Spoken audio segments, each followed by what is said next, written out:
Hey guys, today I want to talk about a problem that I've been running into with my BYD Atto 3, and that is the predictive collision warning system will come on randomly even when there's no reason for it to come on. I'll show a quick video now of an instance where this light has come on and I've got no idea why it started beeping, but basically the beep will happen on the screen here. On the top left, a red light will start to come on and it'll make 5 very loud beeps.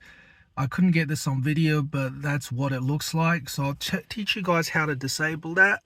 Unfortunately, you have to do this every time you start the car, and that is go to the bottom right hand side icon where it's got the car, open that up and it'll go into your settings.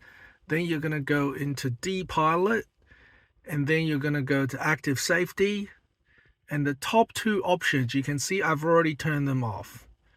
Okay, so the top two options you can see, this is the light, this is the symbol that it makes when the cars get too close. So you're going to have to turn that off.